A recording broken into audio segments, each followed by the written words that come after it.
Hi friends, ఎలా ఉన్నారు? బాగున్నారా? మీరు ఏ టిఫిన్ చేస్తున్నారు ఈ రోజు? కమెంట్ చేయండి. నేను ఈ రోజు ఏ టిఫిన్ చేస్తున్నానంటే సెట్ దోశ చేస్తున్నానండి. రండి చూసేద్దాం. ఆగండి, దానికి ముందు నా ఛానల్ ని సబ్స్క్రైబ్ చేసుకోండి, లైక్ చేయండి, షేర్ చేయండి, పక్కనే ఉన్న బెల్ ఐకాన్ ని ట్యాప్ చేయడం మాత్రం మర్చిపోకండి. ఇప్పుడు రండి చూసేద్దాం. ఇప్పుడు నేను సెట్ దోశలోకి ఒక గ్లాసుడు అటుకులు తీసుకున్నానండి. ఇప్పుడు వీటిని 2 టైమ్స్ శుభ్రంగా కడుక్కుంటాను. ఇదిగోండి, ఇలా 2 సార్లు శుభ్రంగా కడిగేసుకున్నాను. ఇంకా దీంట్లో ఇప్పుడు మనం ఏ గ్లాస్ తో అటుకులు కొలుచుకున్నామో అదే గ్లాస్ తోటి రవ్వ వేసుకుంటున్నాను, బొంబాయి రవ్వ. ఇప్పుడు ఇదే గ్లాస్ తోటి మనం దీనికి పెరుగు వేసుకోవాలి. కాసుడు పెరుగు వేసుకొని మనం దీన్ని బాగా కలుపుకోవాలి, మిక్స్ చేసుకోవాలి.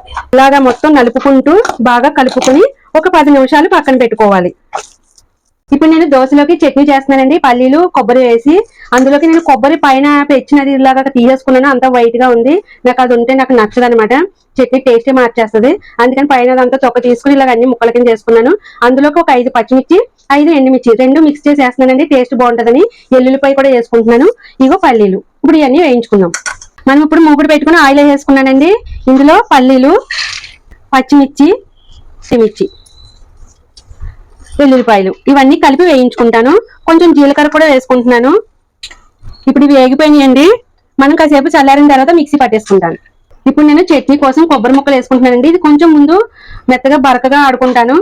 ఇప్పుడు నేను కొబ్బరిని బరకగా ఇలాగా ఆడేసుకున్నాను కదండి. ఇంకా ఇందులో పల్లీలు అవి వేసుకుని సరిపడ్డ సాల్ట్ కూడా వేసేసుకొని మెత్తగా మిక్సీ పట్టేసుకుంటాను. మనకి ఇప్పుడు పల్లి కొబ్బరి చట్నీ రెడీ అయిపోయిందండి. తాలింపు కూడా వేసేసుకున్నాను. ఇప్పుడు నేను దోశ అయితే రెడీ చేసుకుంటాను. ఇంకా ఇప్పుడు ఇది మనకి బాగా నానిందండి. ఇందులో మనం కొంచెం సాల్ట్, ఒక స్పూను తిని సోడా, వంట సోడా వేసుకోవాలండి. ఇది మనం అప్పటికప్పుడు కలుపుకుంటున్న దోశల పిండి కాబట్టి వంట సోడా అనేది కంపల్సరీ వేసుకోవాలి. ఇందులో ఇప్పుడు వాటర్ పోసుకొని మంచిగా కలుపుకుందాము. నేను ఏ గ్లాస్ తో అయితే కొలిచాను అన్ని అదే గ్లాస్ తో వాటర్ అయితే పోసుకుంటున్నాను నేను. ఇప్పుడు మనం ఈ పిండిని మనం మిక్సీలో వేసుకుని బాగా మెత్తగా రుబ్బేసుకుందామండి. మనం పిండిని ఇదిగోండి ఇలా దోశల పిండి ఇలా మెత్తగా వచ్చేలాగా ఇలా రుబ్బేసుకోవాలి. ఇప్పుడు మనకి పిండి రెడీ అయిపోయింది. ఇప్పుడు దోశ వేసుకుందాము. ఇప్పుడు మనం పెనం పెట్టుకుని దాని మీద మనం ఉల్లిపాయ కనుక ఇలా రుద్దితే మనకి అట్ట అనేది చాలా ఈజీగా వస్తుంది అనమాట. అందుకని నేను ఇలా చేస్తున్నానండి.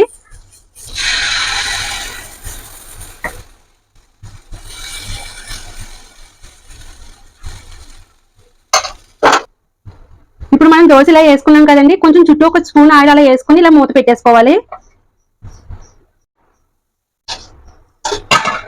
మనకి ఇప్పుడు దోశ రెడీ అయిపోయిందండి.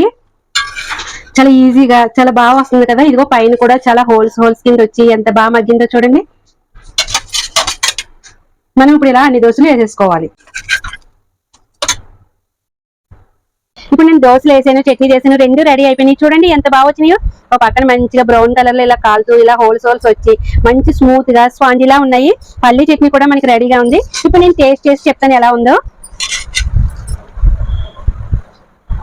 స్పాంజీ లాగా మెత్తగా ఉన్నాయండి. ఇలా కొబ్బరి పల్లి చట్నీ వేసుకుని తింటుంటే తాలింపు వేసుకున్నది చాలా చాలా బాగుంటది.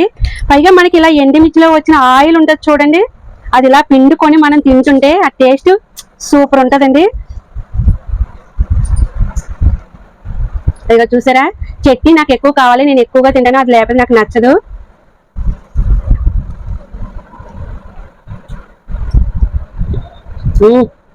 సూపర్ టేస్ట్ అండి, అబ్బిరిపోయింది.